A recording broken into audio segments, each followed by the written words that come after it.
সেই সূত্রে আমি তুই যাবো হচ্ছে পরের ক্লাসে। তাহলে মার্কনিকভ রুলের এডিশন ওটা আমি তুই করবো পরের ক্লাসে, বুঝতে পেরেছিস? আর যখনই পরের ক্লাসে করবো মার্কনিকভ রুলের এডিশন, তখনই দেখবি আগের মলিকুলে আগের কোশ্চেনটাতে যখন আমি এ আর বি এর প্রোডাক্টটা লিখেছিলাম না, এর প্রোডাক্টটা যখন লিখেছিলাম এইচ বি আর দিয়ে, তখন যে প্রোডাক্টটা হয়েছিল ওই এর প্রোডাক্টটাও চেঞ্জ হয়ে যাবে, বুঝতে পারলি?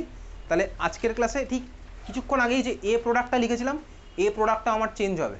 ওকে, এ প্রোডাক্টটাও আমার চেঞ্জ হবে। ক্লিয়ার, বোঝা গেল?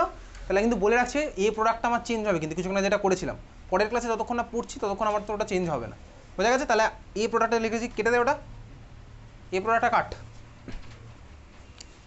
স্ট্রাকচারটা চেঞ্জ হবে, ঠিক আছে? এ প্রোডাক্টটা কাটছিস। সিমিলারলি ওই যে কোথায় জানে HCl দিয়েছিলি, HCl দিয়েছিলি, মার্কনিকভ করেছিলি, ওই প্রোডাক্টটাও কেটে দেয়। তার মানে একমাত্র তোর বি এর অ্যান্সারটা ঠিক ছিল ওখানে, ঠিক আছে? বি এর অ্যান্সারটা ঠিক ছিল। HCl পারক্সাইড, আচ্ছা পারক্সাইডের কেসটা বলছি। পারক্সাইড HCl এর জন্য হয় না, নর্মাল মার্কনিকভ রুলে অ্যাপ্লাই করি। HCl পারক্সাইডের কেসটা কী হবে সেটা পরের দিনের ক্লাসেই বলবো। HCl পারক্সাইড, কেন পারক্সাইড এফেক্ট এবার এগুলো না আর তোর আসে না, HCl পারক্সাইডের কেস কোথাও আসে না, পরের দিনের ক্লাসে বলবো, ঠিক আছে? HCl পারক্সাইড কী হবে তুই চাইলে বাড়ি থেকে একটা জিনিস পড়ে আসতে পারিস। কী পড়ে আসবি?